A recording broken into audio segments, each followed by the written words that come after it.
Hello friends, welcome back to modulation.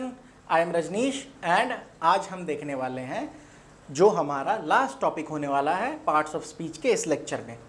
तो आज हम एक ही साथ में इंटरजेक्शन और कंजंक्शन देख लेंगे, ठीक है, बिकॉज ये बहुत बड़े कोई टॉपिक्स हैं नहीं और आपके एग्जाम पॉइंट ऑफ व्यू से भी बहुत ज़्यादा रिलेवेंट है नहीं। मतलब आ सकते हैं क्वेश्चन, ऐसा नहीं है, बट बहुत कम पढ़ के आप देखिए कि कभी भी आप अगर कोई भी एग्ज़ाम के लिए तैयार कर रहे हो ना, कोई भी कॉम्पिटिटिव एग्जाम के लिए, whenever you are preparing, the thing that you have to keep in mind is cost benefit analysis, कि किस चीज़ को ज़्यादा पढ़ा जाए, किस चीज़ को कंपैरेटिवली कम पढ़ा जाए। You have to complete the syllabus. ये बात मैं बता दूं कि सिलेबस को तो कंप्लीट करना है, that is your first step, but you have to pay attention to the portion where there are chances that maximum questions will come from this part। तो आपको जहाँ भी ज़्यादा क्वेश्चंस आने के चांसेस है उस पर ज़्यादा फोकस करना है, और जहाँ कम क्वेश्चंस आ सकते हैं वहाँ पे फोकस कर मतलब पढ़ना है, बट बहुत ज़्यादा आप फोकस नहीं करना है। और इन जनरल भी ये टॉपिक्स बहुत छोटे छोटे होते हैं।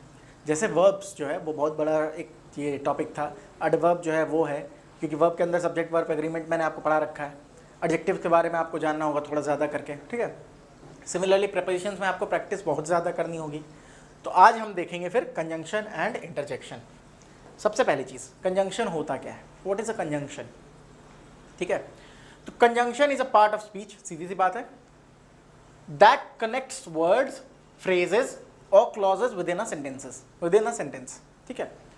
It serves to establish relationships and indicates how it है, तो यहाँ पे इंडिकेट्स होगा, ठीक है। देखिए यही सारी गलतियां हो जाती है कभी कभी टाइपिंग में, ठीक है। इट है तो यहाँ भी it serves to establish relationship and indicate how the connected elements relate to one another, indicates S लग जाएगा, इट है ना, indicates how the connected elements relate to one another, ठीक है। Conjunctions are essential for creating coherent and meaningful sentences. अब सीधी सी बात है, आपको मैं अगर सीधे सीधे मोटे मोटे अक्षरों में बातों में समझाऊँ तो जो भी वर्ड दो सेंटेंसेस, दो क्लॉजेस को जोड़ता हो उसे हम क्या कह देते हैं, उसे हम कह देते हैं कंजंक्शन। अब पहले आप सेंटेंस और क्लॉज के बीच में कुछ डिफरेंस बता दूं आपको। सेंटेंस क्या होता है, मैंने आपको सेंटेंस के बारे में बता रखा है कि sentences are group of words which have a complete meaning, ठीक है। Group of words arranged in such an order that it has a complete meaning is called a sentence. कि एक ग्रुप ऑफ वर्ड्स होंगे जिनका एक complete meaning होगा। जैसे I have a cat, ये एक सेंटेंस है बिकॉज इसमें जो वर्ड्स हैं ये एक मीनिंग, कंप्लीट मीनिंग दे रहे हैं कि मेरे पास एक बिल्ली है। बात समझ आ रही है? तो therefore it is a sentence. But एक पार्ट जो होता है ना, कभी कभी पार्ट्स को भी यूज करते हैं। तो जो पार्ट होगा ना सेंटेंस का, कभी भी जो एक सेंटेंस का एक पार्ट होगा जिसका अपना प्रॉपर कोई टोटल मीनिंग नहीं होगा, मीनिंग होगा but it will not make complete sense, तो उसे हम फ्रेज कह सकते हैं, ठीक है। जैसे अगर मैं बोलूं कि दैट आई नो हिम, या where you live, where do you live बोल दूंगा तो वो सेंटेंस कंप्लीट हो जाएगा। बट मैं पूछ रहा हूं वेयर यू लिव, तुम कहाँ रहते हो, कहाँ रहते हो नहीं, यही ये चीज़ समझा दूँ, पहले इसको दिखा दूँ। तो ये कंप्लीट सेंटेंस नहीं है, तो ये एक पार्ट ऑफ सेंटेंस है, that's why it is called a phrase, ठीक है। इसे हम फ्रेज कहते हैं। क्लॉज भी बता दे रहा हूँ, इसको फ्रेज कहते हैं, ठीक है, फ्रेजेस कहते हैं। अब देखिए मैं जो आपको बता रहा था, एक चीज़ आपको डिफरेंस बता दूँ कि जैसे आप बहुत कंफ्यूज होते होगे, जनरली भी लोग कंफ्यूज होते हैं कि where do you live, where do you live? My focus is and my attempt is to make you understand about the nitty-gritties of the English language। मैं आपको सिर्फ CUET के लिए नहीं प्रिपेयर करना चाहता हूँ, मैं आपको चाहता हूँ कि यहाँ से जो भी आप लेके जाओ it should make you excel in other fields also, ठीक है। मैं आपको इंग्लिश पढ़ाना चाहता हूँ, मतलब whether it is for CUET or for any other exam। हाँ, फोकस रहेगा CUET का, क्योंकि आपको उसी एग्ज़ाम के लिए आप प्रिपेयर करो। बट मैं इन जनरल ट्राई करता हूँ कि मेरे स्टूडेंट्स जो भी हो, मतलब they should have a grip on this language, ठीक है, वो चीज़ों को बेटर समझे। तो वेयर डू यू लिव, ये एक सेंटेंस है, और मैं बोलूँ उसी के नीचे एक सेंटेंस लिखूँ, वेयर यू लिव, बहुत सारे लोगों को इसके बीच में डिफरेंस पता नहीं है। अभी कुछ दिनों पहले एक इंसान, एक थे बहुत सीनियर हैं मेरे से भी, उनको भी बहुत ज़्यादा कन्फ्यूज़न हो रही थी इसमें, इनमें डिफरेंस क्या है। अब देखिए सीधी सी बात याद रखना, हमेशा याद रखना, जब कभी भी व्हेनेवर सब्जेक्ट के पहले वर्ब आए तब वो सेंटेंस बनता है, तब वो इंटेरोगेटिव सेंटेंस बनता है, क्वेश्चन मार्क जिसे बोलते हैं। टाइप्स ऑफ सेंटेंस मैं पढ़ा दूंगा आपको।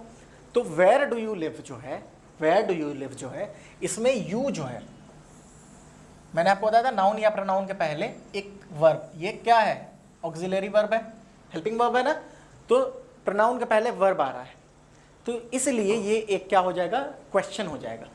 यहाँ पे आपको कोई वर्ब दिख रहा है प्रोनाउन के पहले? नहीं, तो ये क्वेश्चन नहीं है, ये एक स्टेटमेंट है, और ये इनकम्प्लीट स्टेटमेंट है। वेयर डू यू लिव, तुम कहाँ रहते हो, वेयर यू लिव, तुम जहाँ रहते हो। अब इसके बाद कोई सेंटेंस में कुछ रहेगा, where you live is not known to me, is unknown to me, where you live is unknown to me. अब ये सेंटेंस कंप्लीट हो रहा है, बात समझ आई, where you live is unknown to me. तो यहाँ पे वेयर यू लिव, जहाँ तुम रहते हो वो मुझे पता नहीं है। तो यही डिफरेंस है, बेसिक डिफरेंस है, वेयर डू यू लिव और where you live. In general कोई भी सेंटेंस हम जनरली इंटरचेंजेबली यूज कर देते हैं इस चीज़ को, but it should not be use in that way. हमेशा हमेशा जब आपको क्वेश्चन पूछना हो तो ध्यान रखें कि नाउन या वर्ब के पहले, सॉरी नाउन या प्रोनाउन के पहले वर्ब आ जाए, ठीक है। This is the thing that you have to keep in mind, you have to bear in mind, ठीक है। तो ये हो गया।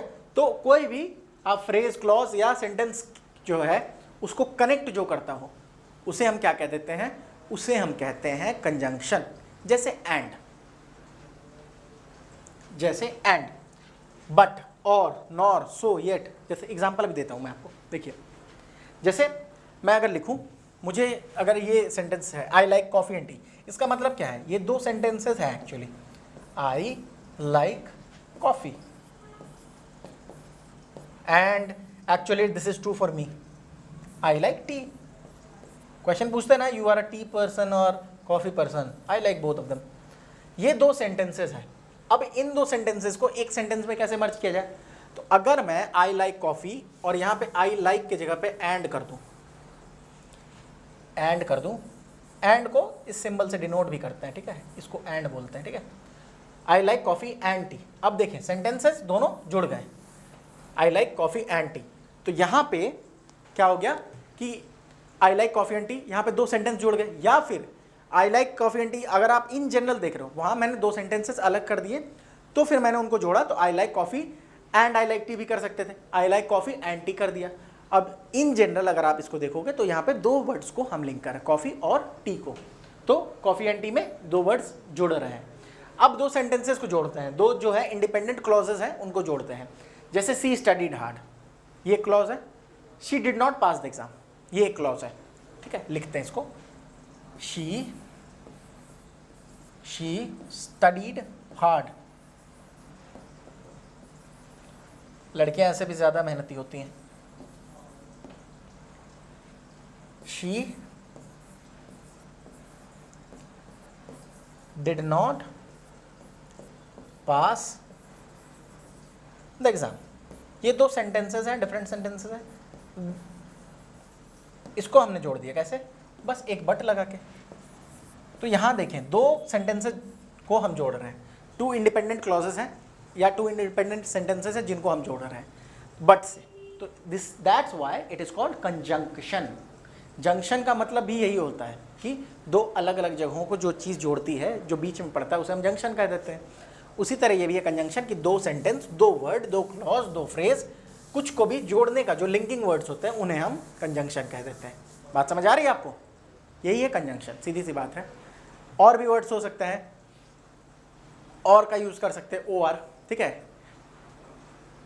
You have to live here और यू कैन गो देयर, यहाँ पे और आया, दो सेंटेंसेस को जोड़ दिया इसने, therefore it is a conjunction. आप कंफ्यूज ना हो, और प्रीपोजिशन नहीं है। बहुत लोग कंजंक्शन और प्रीपोजिशन के बीच में कंफ्यूज कर जाते हैं। बट प्रीपोजिशन क्या है, नाउन, प्रोनाउन या नाउन फ्रेज या इसके पहले आके वो एक जो है लोकेशन या पोजीशन या टाइम को डिनोट करता है। On the other hand conjunction का काम क्या है, दीज आर लिंकिंग वर्ड्स, दो सेंटेंसेस, दो वर्ड्स, दो फ्रेजेस, दो क्लॉजेस को ये जोड़ते हैं, ठीक है। तो ये हो गया। मैं कोशिश करूंगा एक लेक्चर और लेने का इसके लिए आपको focus, I will focus on that कि what are the types of sentences आपको पता होने चाहिए। At the same time I will teach you about clauses and how to join them, कि जो इंडिपेंडेंट क्लॉजेस है ना, प्रिंसिपल क्लॉज के बारे में, सबऑर्डिनेट क्लॉज के बारे में, ये सब चीज़ें, कंपाउंड सेंटेंसेस कैसे बनाते हैं, ये सारी चीज़ें मैं आपको एक लेक्चर में कंप्लीट करा दूंगा, ठीक है। मतलब चांसेस हैं कि अब क्वेश्चन पूछ दें कि transform it into compound sentences, या फिर हम इसको लास्ट में भी we can take up this at the very last, because हमें कुछ चीज़ें करनी होंगी, जैसे रिमूव टू के बारे में, कंपैरिजन, डिग्री चेंज, जो ये सारी चीज़ें ट्रांसफॉर्मेशन ऑफ सेंटेंसेस में आती है, तो वहाँ पे मैं आपको कराऊंगा, ठीक है। एक्टिव पैसिव वगैरह तो अलग से कराऊंगा ही, बट वो भी अलग से आपको कवर करा दूंगा, ठीक है। 1-2 लेक्चर में वो कवर हो जाएंगे। अब इंटरजेक्शन के बारे में देख लेते हैं। मैंने जैसे कंजंक्शन आपको बताया ना कि कंजंक्शन क्या है, लिंकिंग वर्ड है, दो सेंटेंसेस, दो वर्ड्स या दो इंडिपेंडेंट क्लॉजेज या फ्रेजेस को वो जोड़ता है, ठीक है। यहाँ पे इंटरजेक्शन कुछ अलग है। इंटरजेक्शन जो है ये एक्चुअली सबसे अलग है। इंटरजेक्शन पार्ट ऑफ स्पीच है, ये आपको पता ही है। पार्ट्स ऑफ स्पीच नहीं, ये एक पार्ट ऑफ स्पीच हो गया, स्पीच का एक पार्ट हो गया। अगर हम जब कंबाइन कर देते हैं इनको, या दो या दो से ज़्यादा अगर यूज़ कर दें, नाउन प्रोनाउन एडजेक्टिव, तब वो पार्ट्स ऑफ स्पीच हो जाते हैं। सिंगल है, चूंकि सिंगुलर है तो पार्ट ऑफ स्पीच। तो an interjection is a part of speech that expresses a sudden और intense emotion, feeling or reaction. Interjections are standalone words or phrases that are often used to convey strong emotions, but they do not grammatically connect to the other parts of the sentences. They are typically punctuated with an exclamation mark to emphasize their expressive nature. Interjections can convey a wide range of emotions, including joy, surprise, excitement, frustration, pain, and more. They are used to add emphasis or provide an immediate response to a situation. ठीक है। अब यहाँ पे ध्यान देने वाली बात क्या है, इतना लंबा लिखा है, मैं आपको सरल भाषा में, सीधी भाषा में समझाता हूँ। जब भी आप कभी भी बहुत ज़्यादा इमोशन आए, एक इंटेंस सडन इमोशन, फीलिंग कुछ आए ना, या फिर पेन भी एक टाइप का एक फीलिंग ही है ना, तो उसमें बहुत अरे माँ ये जो चिल्लाते हैं ना, ये क्या है, ये इंटरजेक्शन है, ठीक है। जो इंग्लिश में यूज़ कर रहे हैं तो वो इंटरजेक्शन हो जाएगा, ठीक है।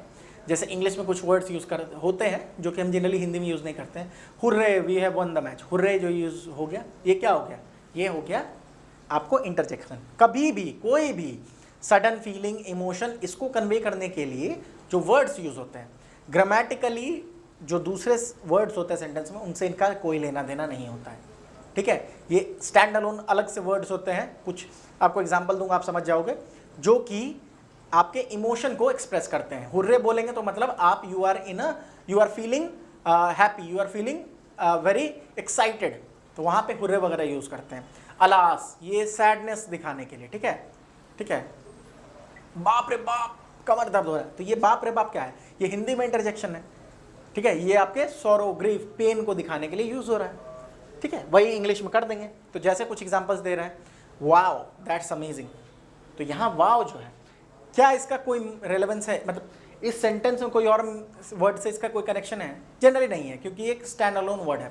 और हमेशा याद रखना कि ऐसे इंटरजेक्शन जो होता है ना, हमेशा इसको कहते हैं, ये जो है ना, ये आपने देखा बहुत होगा, इसे कहते हैं sign of exclamation, exclamation mark या मार्क ऑफ एक्सक्लेमेशन या साइन ऑफ एक्सक्लेमेशन।